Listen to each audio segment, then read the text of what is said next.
Oh, whoa! It's a Whistling Dixies podcast. Okay. I guess that's how we're going to start this one. It's episode 3. We just... Chapter 3. Yes, we are... this is Nathan. Hold on. Okay, holding. I'm Joseph. And this is chapter 3 of Whistling Dixies. Yeah. This is book 1 still. Book 1 still. I mean there's a couple chapters. We just got we got a couple drinks today. We went by the store. We crafted together a cocktail. The beach bum. Yeah, not the movie. I know everyone's thinking that when you say that. Not quite. It's something else. No, it's actually Bacardi Limon, which is a different type of Bacardi rum. Type of Bacardi. Bacardi. We got Minute Maid orange juice, but we got the kids one that's fortified with A and D. I can't even talk. A and D vitamins. I was like, what's A and D? I don't know. I didn't know that was in there. And then we got the cheap fucking son of a bitch. I spilled it when we made the drink, okay? So he's mad at it. I'm not happy with it. The lemon lime soda. It's the off-brand. It could have been a 7-Up or a Sprite, but... It's 88 cents. This thing sucked. I hated it. Honestly, I'm glad that Joseph's taking it away from me, because I'm probably going to kill it if it stays in this house. Yeah. Only you could have a feud against a plastic bottle. Well, I mean, as a new homeowner, I don't want anything negative in my household. Oh, I see. So, yeah, by the way, we're recording this in my new house. So that's pretty cool. In case there's any extra echo. Echo. I don't know. I mean, everyone heard the liquid being drank earlier. Yeah, if you want to say that's what it was, I won't tell them what you actually did. Okay. We don't know. That's a trademark Whistling Dixie right there. Yeah, it'll be our secret. So, Joseph, what have we done today? What have we watched? What have we done? Well, this chapter in our series goes by the name of In the Mood for Aloha. Yes. And it's a good combination of films. Yeah, it is the double feature of In the Mood for Love, the Wong Kar-wai film. From 1999, I want to say. That sounds about right. And the other film?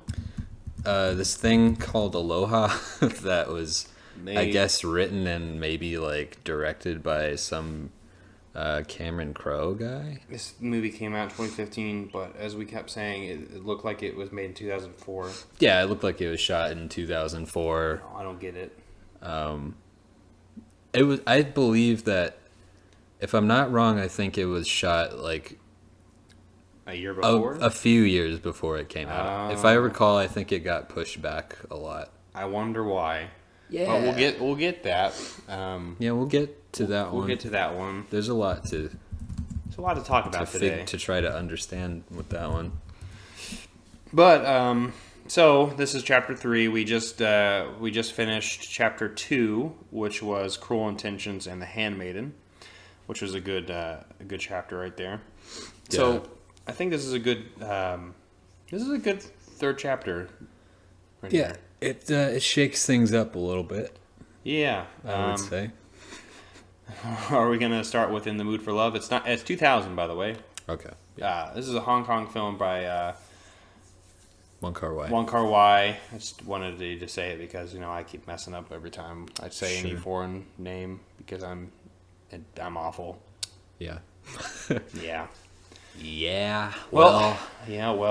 Some of us can't be great. Some of us. Hey, Happy New Year, General. We'll get to that. Okay, we'll get to that later. But anyway, I don't know. I just thought of it. We'll get to that in a second. But in the Mood for Love, we're getting a little serious here. Is a film Yeah, we both actually watched today, even though we've seen it before, both of us. Yeah, it was my first time seeing it in a few years. Yeah, it was one of the ones that I saw like right around the time I was sort of getting into more foreign stuff. Mm-hmm. And so I really liked it at that time, but it had been a while since I saw it. Yeah, this is a pretty unique film. For the time period it came out in and the country it came out in, because I guess around this time period it was really difficult to make something in either China or Hong Kong, just because of all the governmental restrictions. Mm-hmm. And so apparently this has a little bit of a background too, and I don't really know much about it. I really don't have the time to really look into it, but that's really interesting. Just a side note. Yeah. That is about this film, which is just a really interesting story that is kind of about love in obviously, right. Yeah, in an extent. I don't know how much you want to talk about it, but yeah, basically it follows these two people who are in separate relationships, separate marriages that move into a apartment complex. Mm-hmm. At pretty much the exact same time. Yeah, it's like the same day they move in. And it basically, the whole movie deals with the sort of forming tensions between these two people that are in sort of troubled relationships with others. Their spouses. Their spouses, yeah. And it's sort of just about them having these sort of interactions together where they are both dealing with what could potentially be between them. Yeah. Is there something there? Is it just sort of something that they're imagining? It's just sort of about Is it just a reaction from what they're experiencing too? Yeah. Sorry. It just deals with the kind of possessiveness that the idea of the potential of being with someone can have on you. Sort of that hold that it could place on you. Yeah, it's a really interesting film because, I mean, it's relatively short. It's only 98 minutes, so it's not terribly long. Yeah, but it still manages to go through a pretty sizable amount of time, and it does feel like it. Yeah. It feels like it really sort of, like you're going through the motions with the characters as they sort of grow closer, maybe not too close, but... No, there's always a distance between each character, and that's what's so interesting about it, I think, because to me, I think that this film really just shows.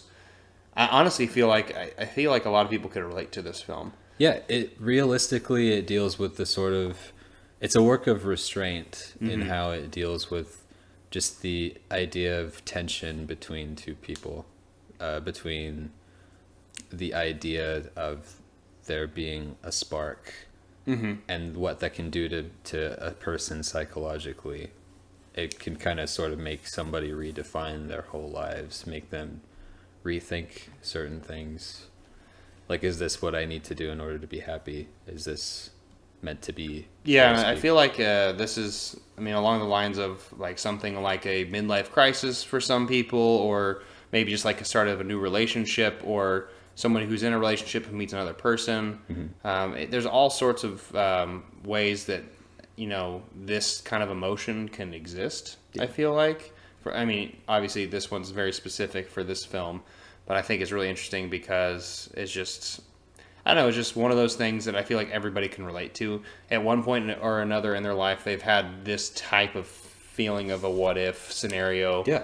And you can sense like there's something between, you know, yourself and somebody else, but you're not totally sure of if this is ever at all possible or even the right thing to do. Yeah. And this movie does a really fantastic job of capturing how troubling that could be. How difficult it could be to have these things weighing on your mind. I don't really think I've seen a film really capture that the way that this one does. Just these scenes of longing and loneliness, and just these two people that are kind of confined by their own emotions. Well, not just that. Like, I mean, the political aspect of this is pretty strong too. The political and like the cultural.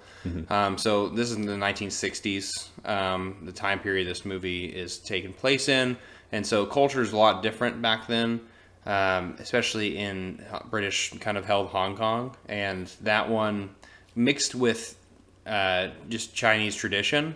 And is more of the family is everything, and they're like playing cat and mouse type of games occasionally, where they're very suspicious of being caught, like almost like to like a level of being like a paranoid. Yeah, and that is definitely a real thing, and it's something that I feel like the culture, just of the family and of just everything that happens in this movie is just really present throughout the entire time that they're trying to figure out what's going on with them both.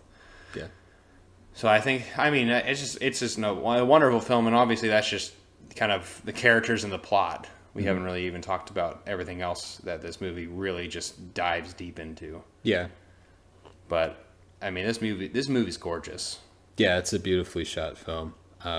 Something I noticed this time that I was really that I really enjoyed about the way that this film was shot was that there's a really palpable sense of claustrophobia in a lot of sequences. Just the way that certain characters are framed amidst these like buildings that are kind of compact towards one another. It's like a living complex for everybody who's in there, so it's really small and not private at all. Yeah, like these characters do have like they do feel trapped just based on like what you're seeing, and that can be taken a few different ways, of course. I mean, even like we're not really jumping too much into it, but like there are several moments where several of the characters want to leave like the area more or less to just get away from this longing. Yeah, and that's definitely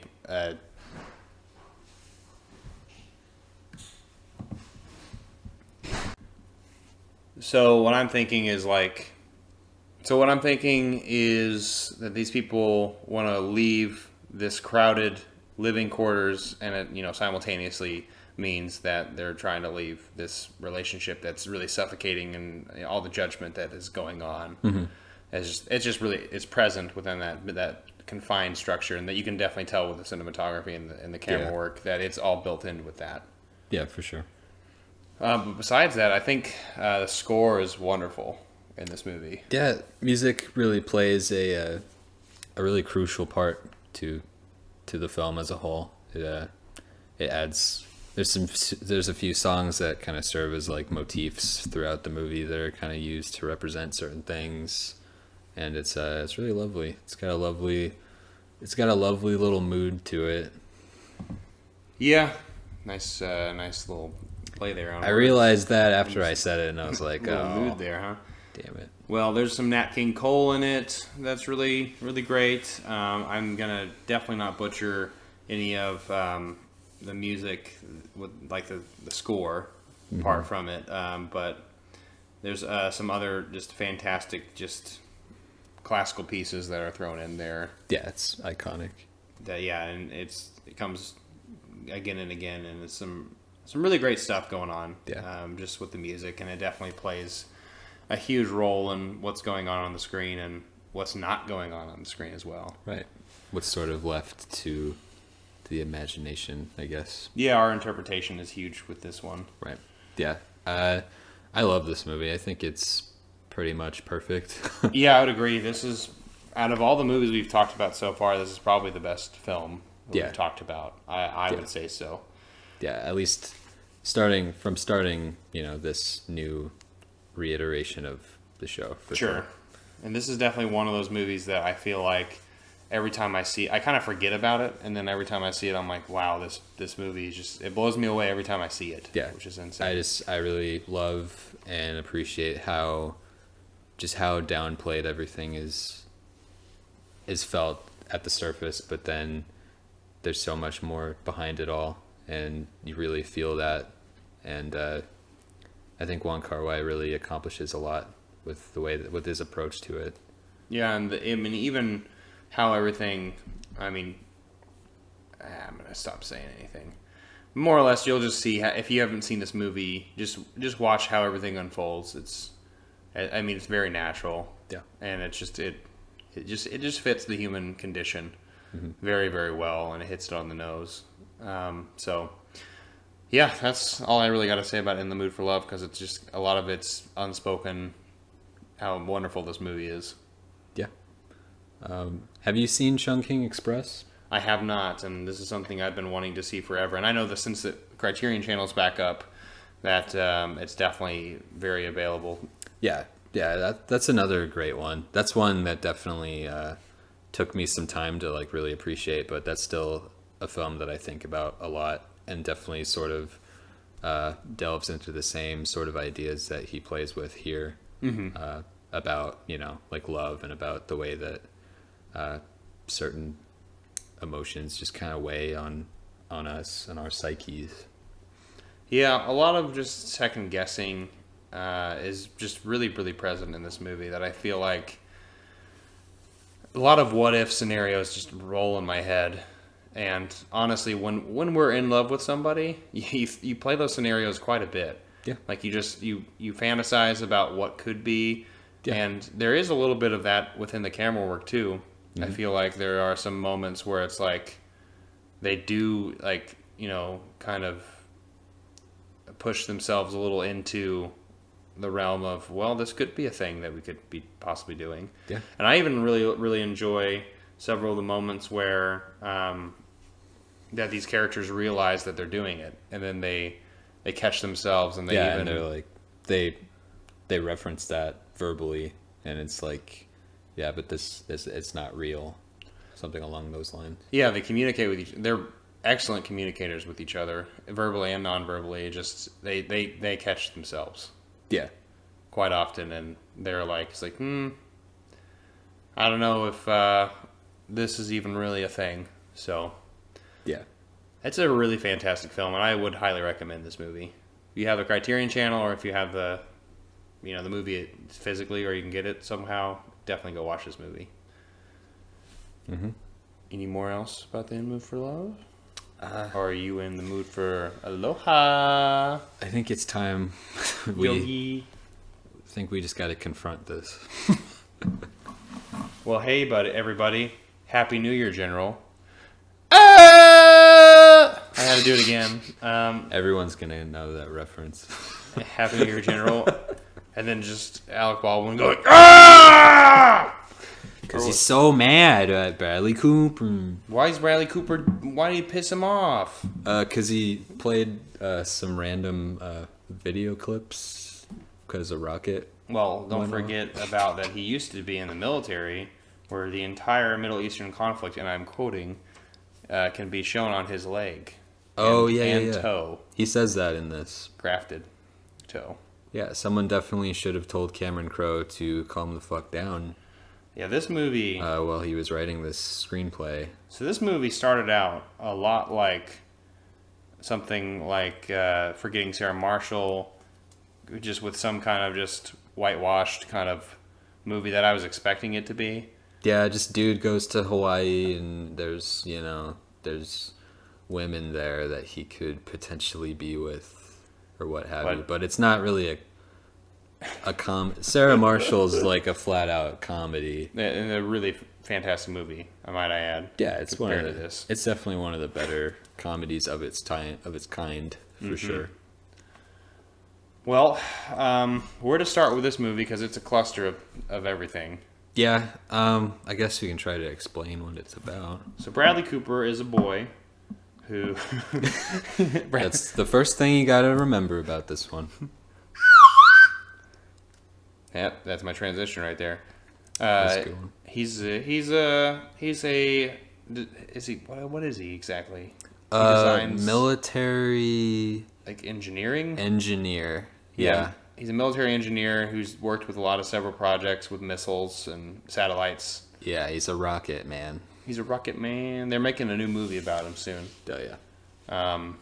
But anyway, he comes to Hawaii to do this huge new project with Bill Murray, this amazing billionaire who looks like a James Bond villain. Yeah, he also looks like he's about to fall asleep at any moment while he's acting in this. I don't understand how he was in this movie. I don't understand a lot of things in this movie. Yeah, he looks like he just woke up and he's about to fall asleep. Any scene that he's in.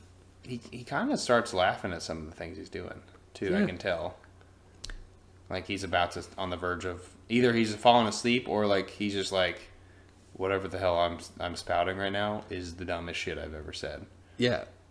Like, so many, not just him, but, like, almost everything in this movie is like that, where it's just, like, such fucking nonsense.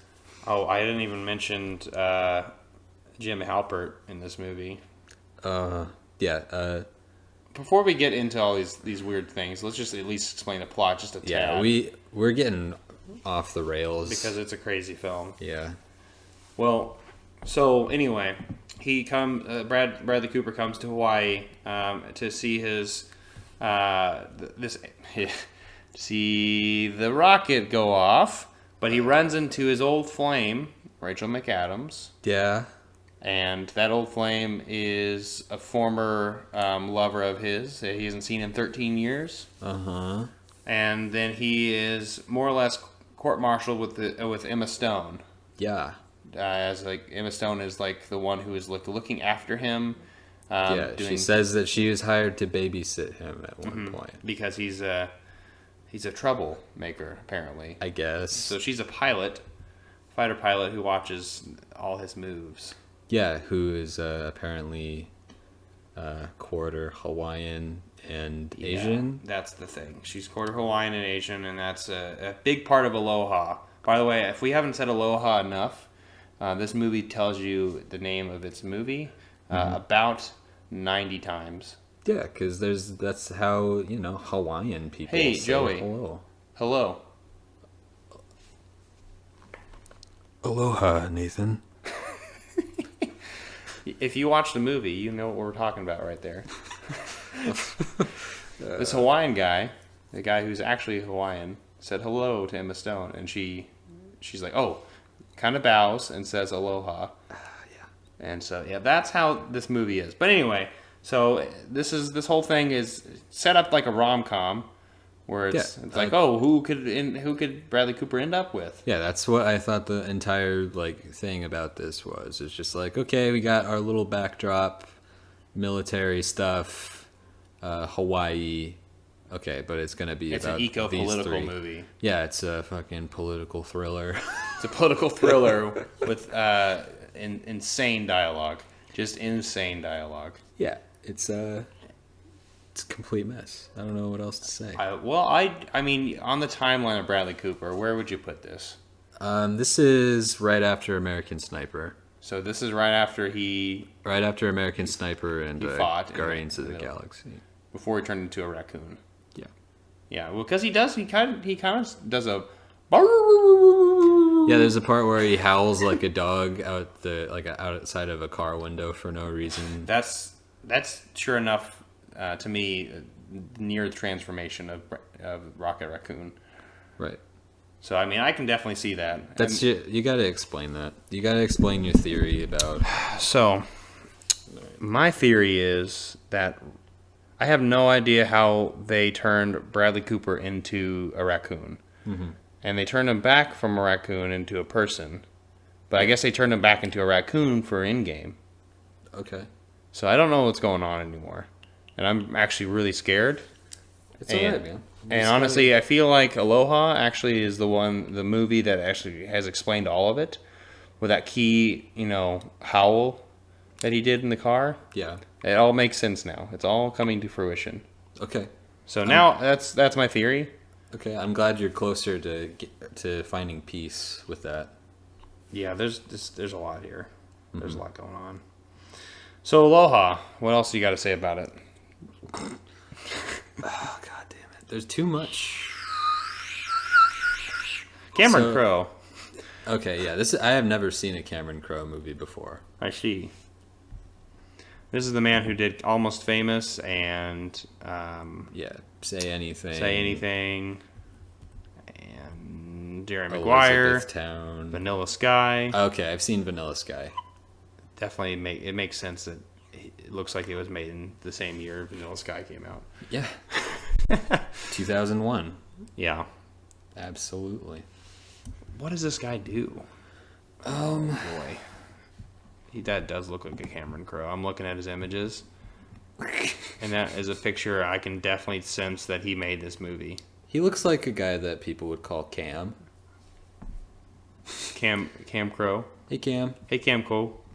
Yeah, so I was talking to Cam the other day, and he just told me I was... Jesus Christ. I think we're getting off subject a little bit, but anyway. Yeah, the subject is miles away from us now. Well, it should be. This movie should be miles away from us. So anyway, we also set this movie up. We talked about it a little earlier, the very, very beginning, but we set it up with a bunch of drinks. Where we made a beach bum. We had some Corona extras. We cut up some limes. And, I mean, honestly, if you're this far into the podcast right now, you should probably do the same thing. Maybe. You should, I mean, if you really want to see this film, you do it the proper way. Yeah. With alcohol. Alcoholism, everybody. Alcoholism is a thing. And it's definitely a thing that's going to happen to all of us one day. Definitely. Definitely going to happen to all of us. Cam knows all about it. Doesn't matter if you're straight edge. It's going to happen. We forgot to mention how many awesome people are in this movie. We got Bradley Cooper. We got Emma Stone, Rachel McAdams. Obviously, we've mentioned Bill Murray. Got John Krasinski. Jim Halpert. He points at Bradley Cooper at one point, and then eventually there is a language crafted by each of them where it's nonverbal. Yeah, that's the worst part of the movie. But we should try. We should try to sort of highlight these things chronologically. We should at least give a little attempt. Okay. Well, let me finish with the who's in it, and then we'll do that. Okay. Danny McBride, who is fantastic. Fingers is his name in the movie. And Alec Baldwin, who shouts a lot. So anyway, let's go back to what Joseph was wanting to do. Yeah, I want to provide clarity to this film. I'm so excited to do this. All right. I mean, you have a list made. So let's go ahead and tackle these things then. All right. So first of all, we're going to start with Emma Stone first gets paired up with Bradley Cooper, and they sort of are at odds with one another as, the two romantic leads in a film of this sort would usually be. You can kind of tell they're into each other a little bit. I mean... No. Come on. Yeah, absolutely not. So yeah, they go out to the jungle to meet with the king. They call Hawaiian him king. The Hawaiian king, who is 100% native Hawaiian but not American. Yeah. This is the shirt he wears. Yeah, he wears a T-shirt that tells us what his character is.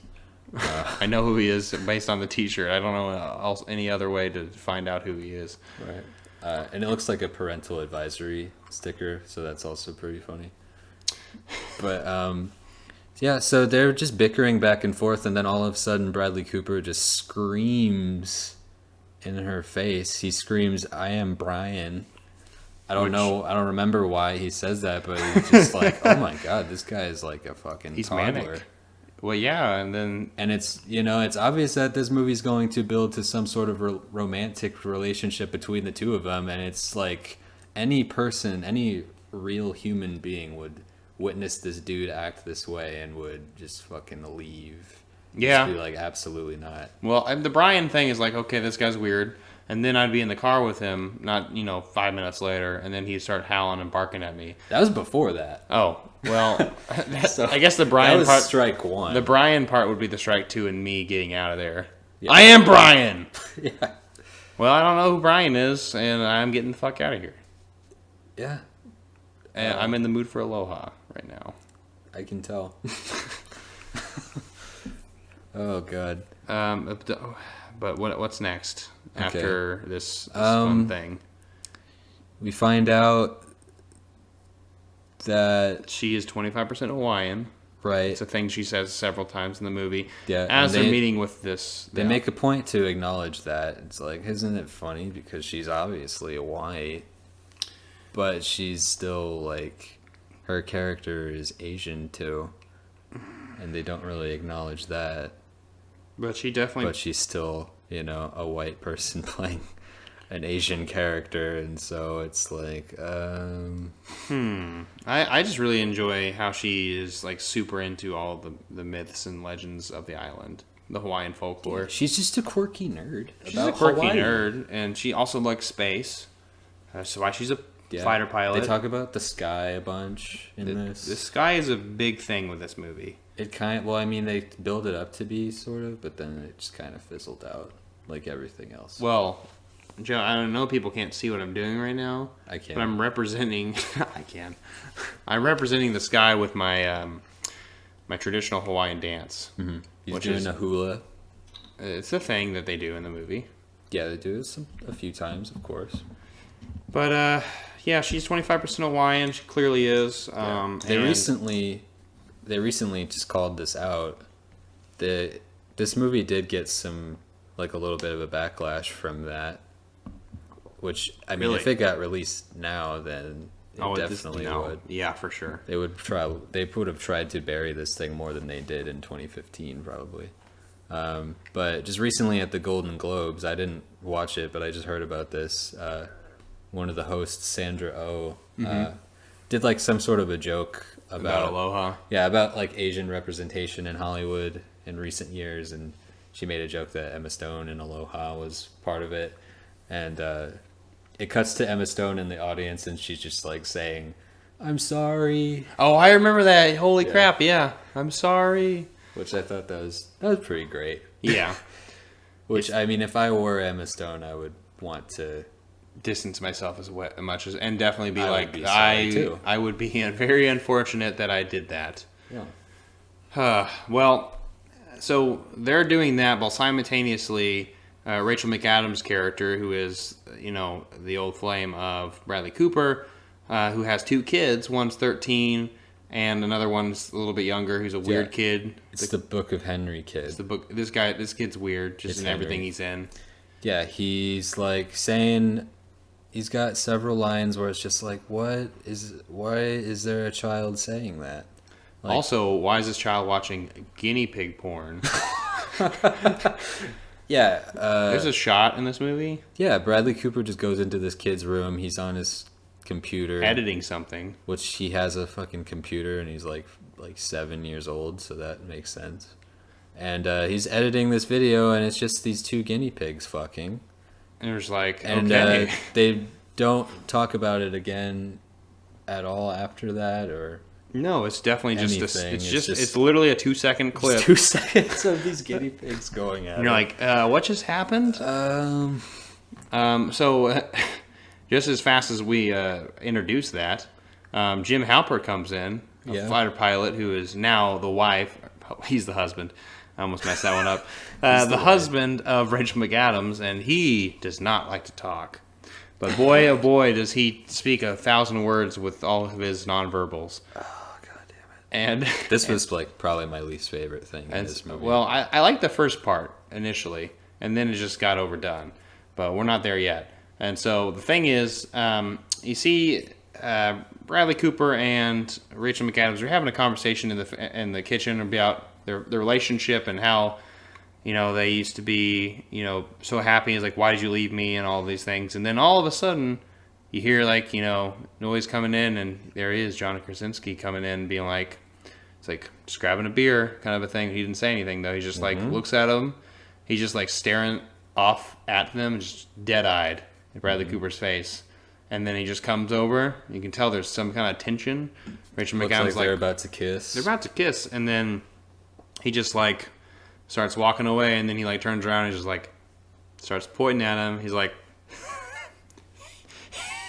and then leaves, and then Rachel McAdams like he says, he's like, oh, he said a lot of things to me. Bradley Cooper says, oh, he said all these. He said a lot, actually. Well, actually, he said a lot.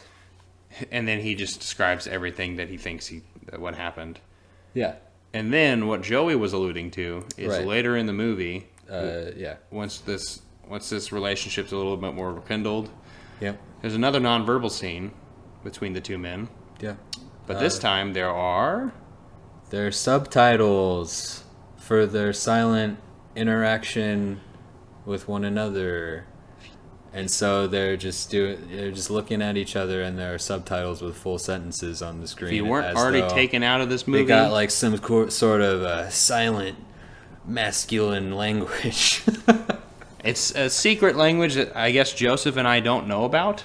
If anyone who's listening to our podcast knows about this language, please let us know down in the comment section, because I really want to know what it's about. They're just fucking bros, man. They're just bros, man.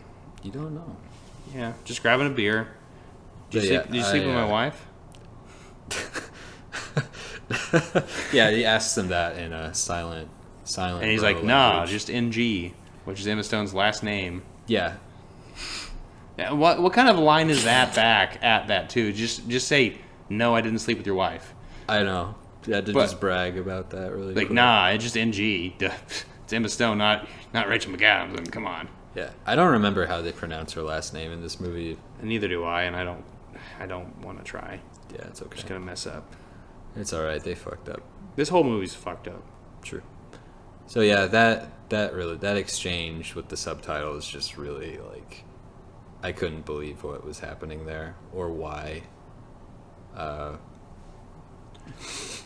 In a movie that already had a lot of that was the thing that just really, like, set me over the edge with it. Is just like, what the fuck is happening? Well, that's the thing, is if you were this far into the film, this is about an hour and 20 minutes in when this particular scene happens. Yeah. Out of an hour and 45. Which, I mean, I thought this thing was 2 hours long, so I'm glad that it was shorter than that. It felt longer.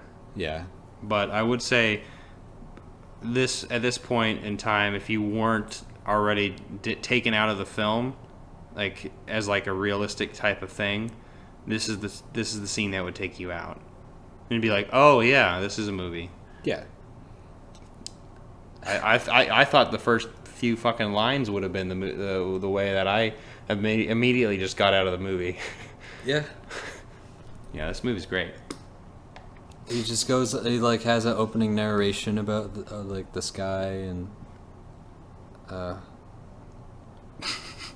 also gotta highlight one other thing. Okay. About. So Bradley Cooper also was involved with a. I believe he said he was in Afghanistan. Yes. Oh God. Yeah. Yeah. So. Oh my God. He's in Afghanistan, and like I mentioned previously, this was like right after he did American Sniper. Mm-hmm. And so there's this whole scene where he flashes back, no joke, to a time when he and his men like got bombed in Afghanistan, and he survived. Just the way that like 5-second scene, yeah, it was the silliest scene I've ever seen in my life. It's just and like so out of place. It's like, what the fuck? This is supposed to be a romantic comedy, and we're talking about war right now. Well, and it also looked like there was fake beards and noses. Oh God, yeah. Like everything about this scene was just like, what? Like shot in a backyard somewhere. Like, is this a home movie? Yeah. But you're in Arizona though? Yeah. Like, what's going on? And so that made me think, like, huh. I mean, American Sniper was pretty successful. Mm-hmm. It made a lot of money. It was probably one of the highest grossing films of that year. So I was thinking that, like, maybe they added that in to, like, sort of bridge the gap. And maybe after all, this was a sequel to American Sniper. It's all a part of a bigger plan. All I'm going to say is something that I'm really interested in. I just saw this before we really close off on this. The budget. We got to end this. The budget was $37 million, potentially to 52. It was 37 to 52 million. The box office was 26.3 million. Thank God this movie didn't make any money. Yeah, it was a huge flop. I don't understand because at least with the context of the cast, mm-hmm. right? Like, that's huge. And also, like, we didn't talk about the music, too. Jonesy from Sigur Rós was in it, or did the score. he was in it. He was there. I don't understand why he did the music for it. Yeah, there's a lot of decisions here that were... I just don't nonsensical.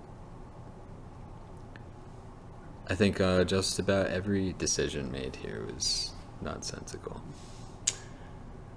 Well, I think this is coming to the end of where we're really sad. We gotta pull the plug on this thing. I know none of this conversation probably made any sense, but I mean that's how it feels watching this movie. This movie is just fantastic. Absolutely, couldn't agree more. 100%. That was the whole point of everything we just talked about. Definitely go watch this movie. Did you just see that? We were looking at the Wikipedia page, and it said that originally it was slated to come out on Valentine's Day 2014. Then it got pushed back to Christmas Day in 2014, but on July 21st, the release date was changed to May 29th, 2015. And yeah. Okay. It kept getting changed. So it almost came out on Christmas. Can you imagine this movie coming out on Christmas? Well, there was Day? a Christmas tree, so it was during Christmas a little bit. I guess. I mean, you can't tell. It was like a whole little, it was a whole silly Santa. No, there's a Santa. Yeah. He gets decapitated, remember? Yeah, John Krasinski throws a tantrum by destroying the Christmas decorations. I love how easily he just leaves that situation. Yeah, I know, it was fucked up. He's just like... There's kids there, so they're just gonna like exit their house the next day and find that their fucking father figure just ruined their Christmas decorations. Sounds about right to me. I mean, that's what I would do if I was upset. Yeah. You got anything else to say about this fantastic film, Aloha, in 2015? This work of true artistic prowess. I don't think there's anything left to really say. I think it's time for us to spin the wheels. Yeah, we just gotta end. We gotta end here. It put us in a bad place. Yeah, honestly, mentally, we need to get more drinks, and we need to make more beach bum drinks. But we're also doing. We're gonna get out our giant wheel that we like spinning. Yeah, the giant wheel that has over 800 spaces on it. Maybe 1,000. I don't know. It's got a lot. I think it's 1,000. Let's just do 950. I think that's the. Wowee. Yeah, let's do 950. Okay. Yeah. Here we go. All right, we're gonna spin this thing. We're spinning the giant wheel. Time click, click, click, click, click, click, click, click, click, click, click, click. Spaces on it. So. Ooh. Okay, 561. 561. Here is round 1. 561. Chapter 4. Beginning with. Chapter 4. We got Kess. Ken Loach. Yeah, a Kenneth Loach film, and I believe this is accessible for us. So let me check real quick. Yeah, we gotta double check that. But that might be our first film that we're looking into. We're just buying time right here by talking to you lovely folks. Time is expensive. Time is expensive, and it looks like we're going to have to do this again. Oh, we're going to have to spin the wheel again because... Kess is not available on the Criterion channel, which is unfortunate, but let's spin our giant wheel. 912? 912. This is one of the more recent ones. Cool. Oh. An Anchor's Revenge. Actor's Revenge. An Anchor's Revenge. I'd watch that. An anchor that gets revenge? You kidding me right here? An Anchor's Revenge. And we are good. Okay. An Actor's Revenge. All right, we found Yay! one. From 1963, directed by Kon Ichikawa. Yeah, it's a Japanese film, and it's about a kabuki actor, and that's something I actually have never really heard of this film. Have you?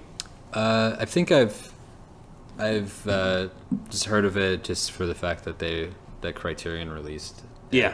I think I remember seeing like the cover of that one, but don't know a whole lot about it, so it'll be something new. All right, well, it's time for us to do another. We're gonna get out another wheel right here. Not the not as big wheel. How big is the wheel? 50. 50. All right, generating. We got number 48 on this list. All right, it's time.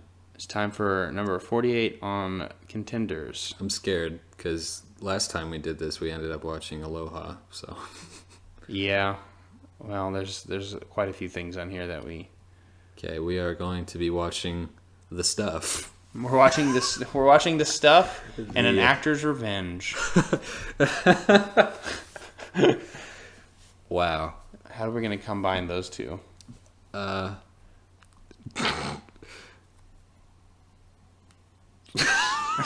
We're just looking at each other. We'll figure it out. We'll figure it out. It's fine. But The Stuff is a 1985 film. It's a Larry Cohen film who actually recently passed away. R.I.P. Yeah, it's about goo that kills you. Hell yeah. That sounds like revenge to me. Yeah. But this is something. This is a good combo. It's the weirdest one so far.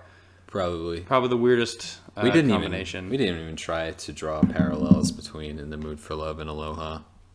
I mean, there was some longing for love from both Emma Stone and longing for love. Mr. I mean, they might have felt that if they weren't, like aliens, which they definitely weren't human beings. So that's all they could have been, really. I mean, Mr. Cho and Emma Stone have really great chemistry. So, okay. On that note, I have definitely botched this one. So I think that is for us to call it a wrap on the Whistling Dixies podcast, Chapter 3. Chapter 3. Finality. This one definitely wasn't as fun as Cruel Intentions. I mean, this is the first movie that we watched that we both, for the second half of the episode, both got a little sad. Kind of agreed that it was not worth talking about. Yeah. I'll say that this is a really good contrast. I think that the high art was the highest of the high art and the lowest of lows. That's true. That's what this episode is. Yeah. It shows how, I guess, romance can be portrayed in like a really beautiful way and then in a way that doesn't make any sense. Romance is dead, Joey. Yeah. On that note, it's time for us to get out of here. Get the fuck out. Get out of here. Get out of your own house. Yeah, time for us to get out of the house. So this is Nathan signing off. Yeah? I'm Joseph. I'm signing off too now. He finishes water. So goodbye, everybody. See you.